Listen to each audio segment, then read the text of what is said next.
Hey everyone, welcome back to another episode of the Euro Cooking Canuck. On tonight's segment of Memories of Macedonia, I'm going to be doing something that a lot of people have asked me about on social media, and that's kefir.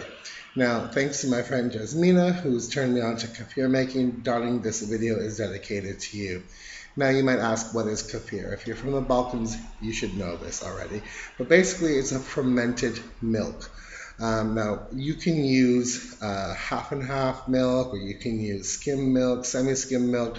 The outcome will have the fat content of whatever milk that you've used. The kefir is very good for you. It has probiotics. It really helps the flora in your stomach, and it helps you be regular, if you know what I mean. Now, where do you get kefir? Now, you can buy kefir in grocery stores, especially Balkans style grocery stores. However, you're going to need something a little bit different than making yogurt. You're going to need the kefir grain.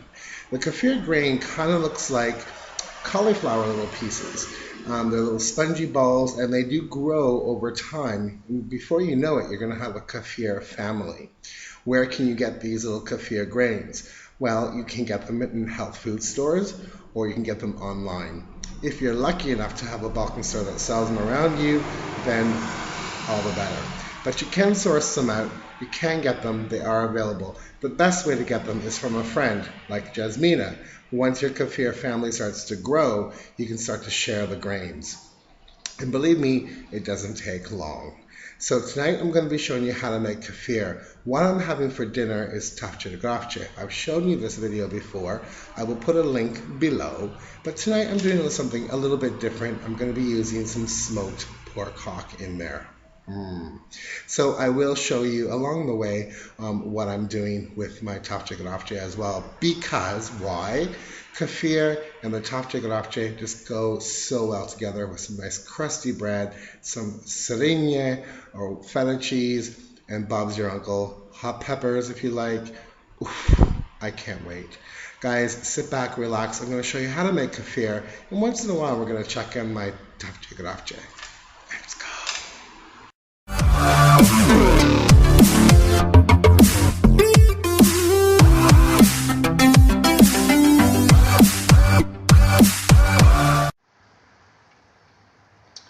So what I have here, guys, is my kefir that I made the night before. You should always do your kefir the same time every day or night. I do mine in the evening, you can do yours in the morning, but it should be the same time, basically 24 hours. As you can see on the top, there's some good fermentation. And if you let this go longer, it'll turn more into a yogurt and it will separate, which is starting to happen on this one here, but it's all good. So what I do is I get a clean plastic jug and a clean plastic colander. You want to use plastic because apparently metal will react to the kefir. So the next step I'm going to do is I'm going to take one of these jars, start with this one, and gently strain it.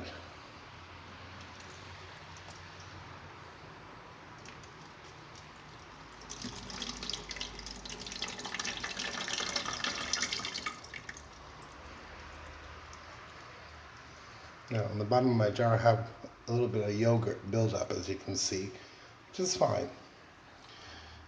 And get the other jar. I usually let one sit longer so it can drain a bit more, but so we might get some spillage on the side of the container, but I'm trying to speed this up for you.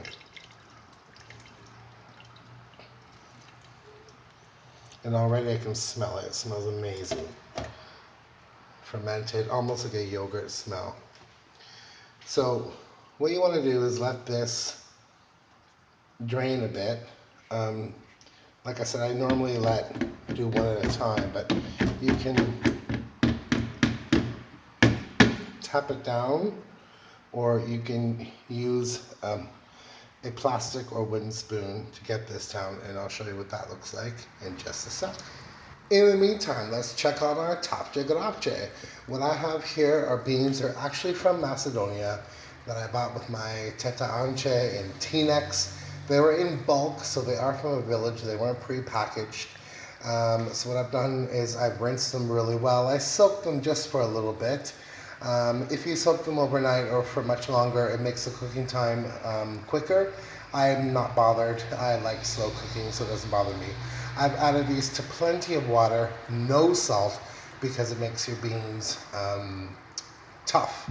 I've added lots of paprika, and I've added a good dollop of regular vegetable oil, and I'm going to let them go for a bit. So we'll check back on the Tavche Gravche. In the meantime, there is my kefir that's been drained. Now, like I said, I normally do one at a time, let it drain a bit, then pass it through the sieve, but I was being a little bit quick, so hence the splash marks, but lovely kefir. I've gone ahead and cleaned out the jars. You don't have to, but if they're really, really, really minging or have lots of yogurt, you might want to do that. So here are the kefir grains. As I said, they kind of resemble cauliflower. Let me get a few out. And they're spongy. Okay, and I've rinsed these. As you can see, well, you don't know, but this has grown probably 3 times the amount that Jasmina gave me in the beginning. And I've gone to now 2 jars. And I've gone to a size larger. They're mason jars, whereas before I was using small jars. So they do grow quickly, and I'm gonna have to share these soon. Maybe Jasmina needs some of her family back, or I'm gonna have to go to larger jars or more jars. So I've given them a rinse, and guys, just make sure they don't go down your drain. Especially in the warm months, you don't want them growing in your drain and clogging that up. So just be gentle with them, and I will show you what they look like when I've got them all out. So I've filled my kefir into jars. To be honest with you, the jug that I poured these in, there's 1 jar full left in the fridge because this one is still from the fridge from yesterday. It's quite cold. This one I just filled up. So it's in the jars. Now, once you put them in the jars, they need to be refrigerated. So this will get a lid put on it, and I'll tighten that. Here are my kefir grains ready for the next batch.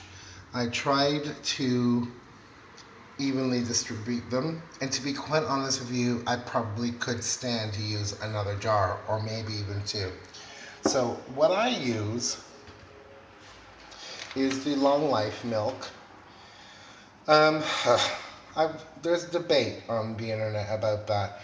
Some say don't, some say do, some say use fresh milk, but I've not had a problem with the long life milk. And to be honest with you, one of these cartons fill these 2 mason jars perfectly. So, without further ado, I'm doing this with 1 hand, so sorry for any spillage. Just to where the rings are.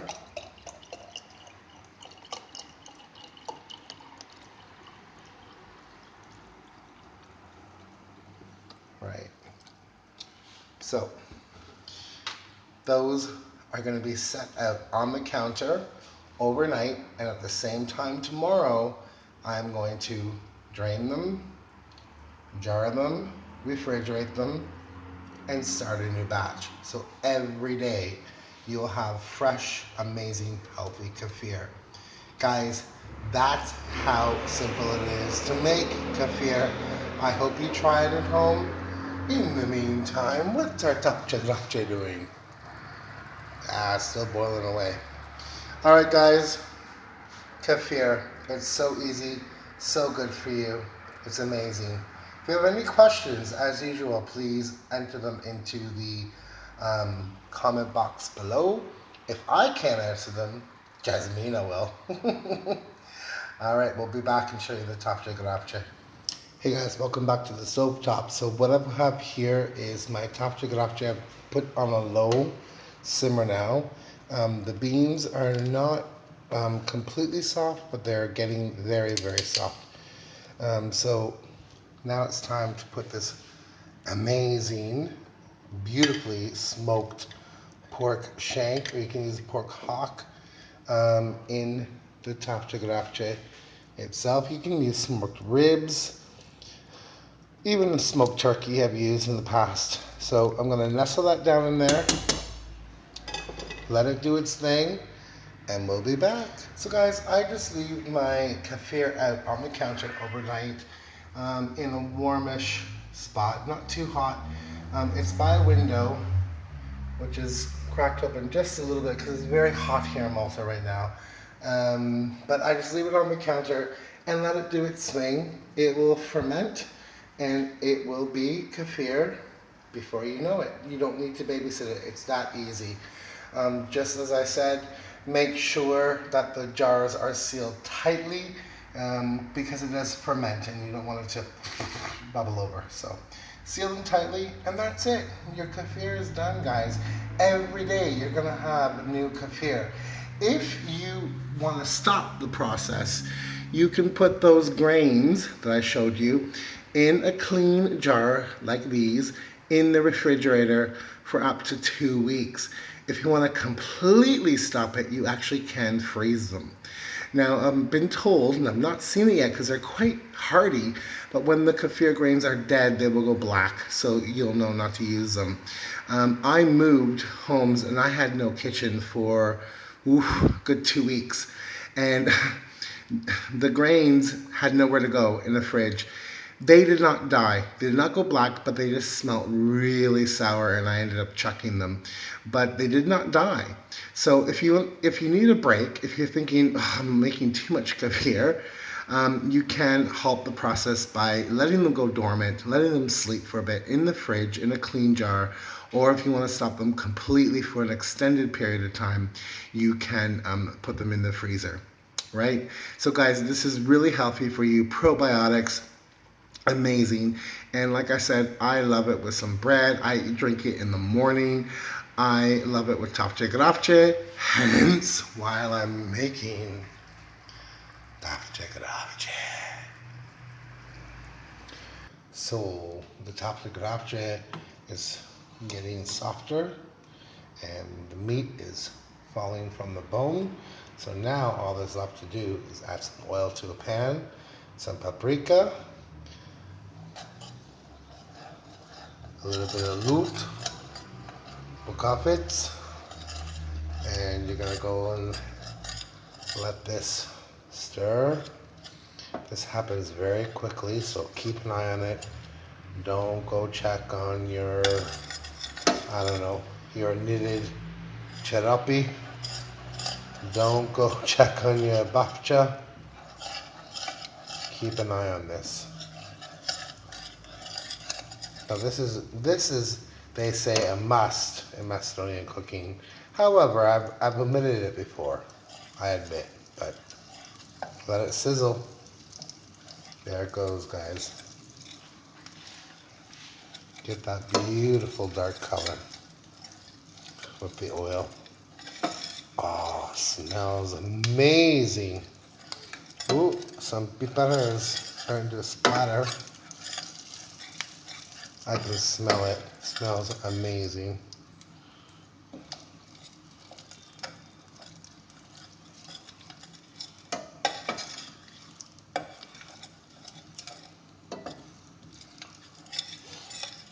You don't want this to burn, but you want it hot and sizzling.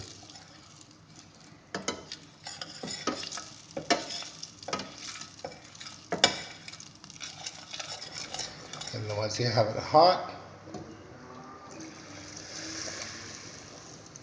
you add it in, stir it up, and I'll show you what's next. So the Tavche Gravche is ready to go into the oven in my tavche. I put the smoked meat in the middle and all the graph. I put some hot peppers around, and this is gonna go in the oven with a lid on until it's ready. So my special Tavche Gravche has come out of the oven. Perfect. It's so perfect. And here is the shank, cut up and fallen apart off the bone, so tender, and gonna really enjoy this. Oh yeah, with my kefir. So we're all done with beautiful Tavche Gravche. Oh, perfect.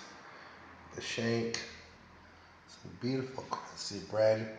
Millennia. It's from Bulgaria, very close to Macedonia, so it's very good.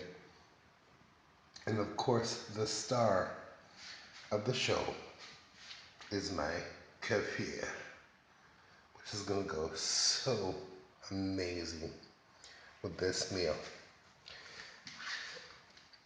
So guys, as always, thank you for watching. Please comment, please subscribe, please like, and we'll see you next time on Memories of Macedonia. Ajde, prijatno. Ćao. Hvala.